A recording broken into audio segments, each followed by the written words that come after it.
Magandang umaga po sa ating lahat. Nag-request po ang Commander-in-Chief ko na gusto niya ng sabitan ng halaman dito sa spot na to.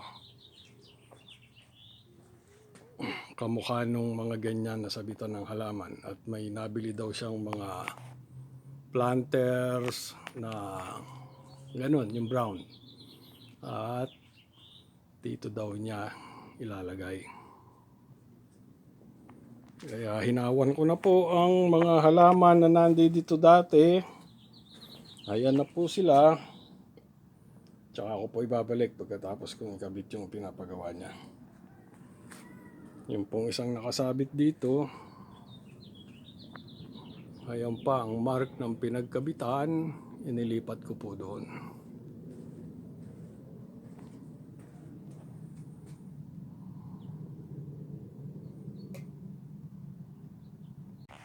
Yan po ang gagamitin kong poste doon sa ipinapakabit ni Commander. Yung mga nakukuha namin ng mga giveaways. Ilan to? 18 feet.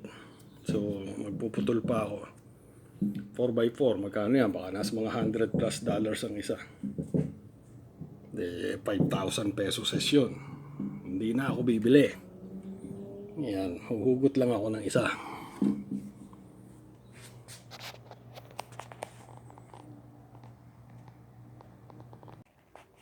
Ito naman po ang bakal na gagamitin ko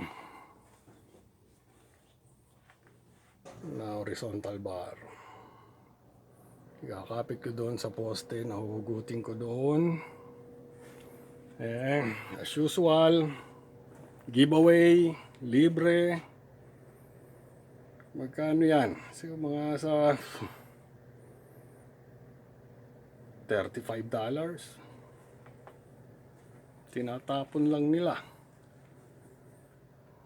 Dito po, naka-stock sa aking workshop.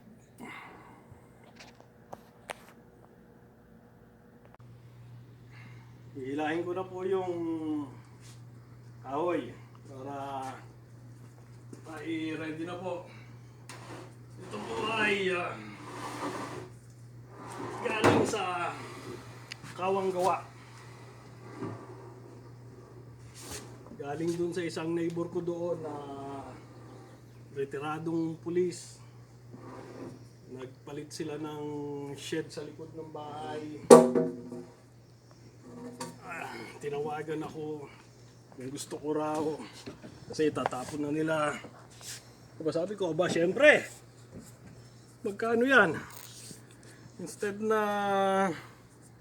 bibili ako, di ayan, magagamit ko na. Ang dami niyan, yung iba nagamit ko na kasi tatapon lang nila. Kaya i-ready ko na po para doon sa pinapagawa ni Commander. At magkita-kita po ulit tayo.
Naikabit ko na po ang pinutol kong scrap wood.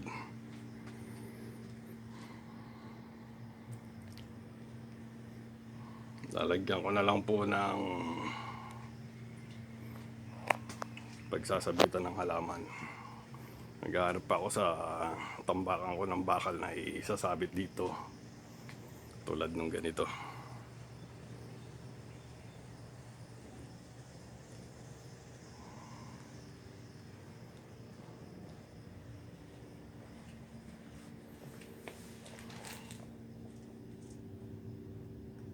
Yan po yung binutas ko ng drill hammer kanina. Pagkakabitan ng mga footings kasi hindi po pwedeng nakapatong sa semento ang kahoy. Building code. Violation ng building code. Pagka nakapatong sa semento ang kahoy, kailangan may ganyan.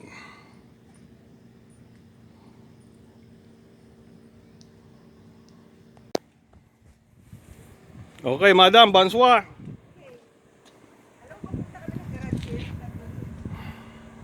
Manonood po daw ng sine yung aking asawa kasama yung mga kapatid.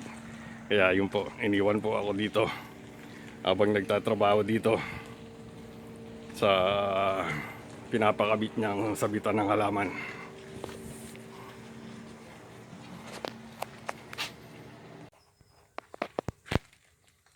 Dito po ako maghahanap ng bakal na gagawin kong pinakasabitan ng halaman.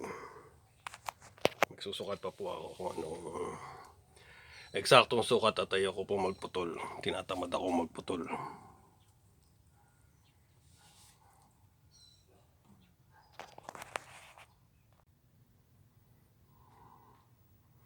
Ayan na po, nakakabit na po. Nilagyan ko na rin ng naka-ready na pwedeng pagsabitan ng mga hook. Kasi medyo matabaho yun nakuha nating bakal. Hindi kakasya yung hook ng mga planters. Kaya nilagyan ko ng zip ties. Para doon ko i-hook o isasabit.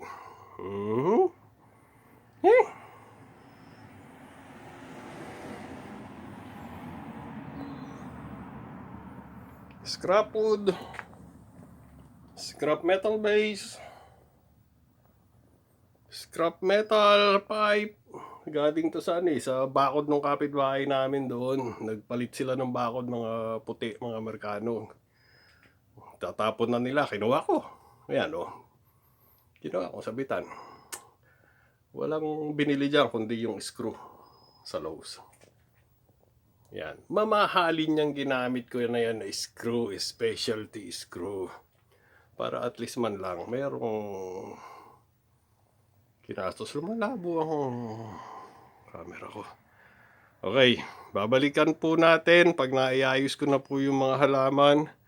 Naisabit ko na. At naka-ready na po yung mga isasabit. Ayan po Ini-ready na po ng asawa ko.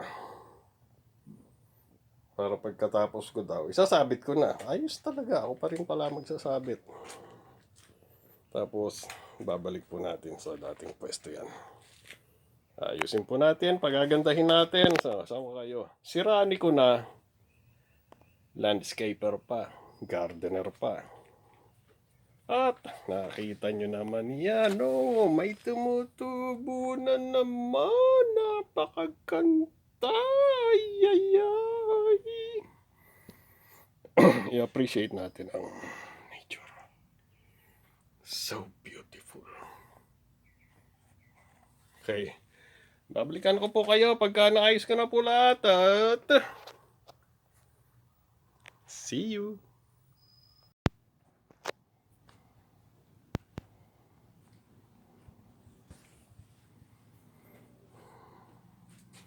Ayan na po. Tapos na po. Pinagpapawisan ako. Napakainit. Mainit na po dito ngayon. Sa kinaroroonan na namin. Talagang tumatagak-tak na po ang pawis namin.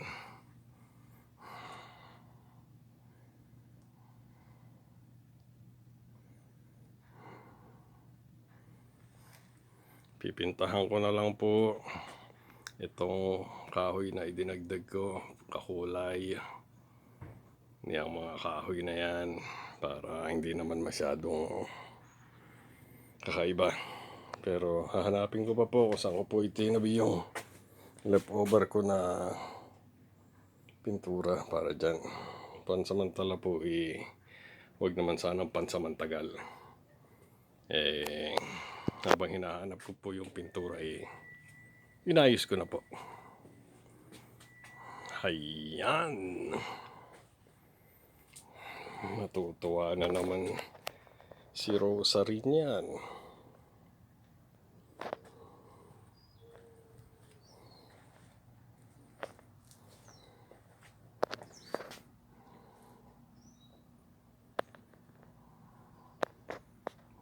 Ito po ay pagpasok po sa aming harapan ng bahay. Ayan na po ang karsada. Maraming salamat po uli sa pagsama ninyo sa akin sa isa na naman pong tagpo ng buhay ko dito sa ibayong dagat ng Pasipiko.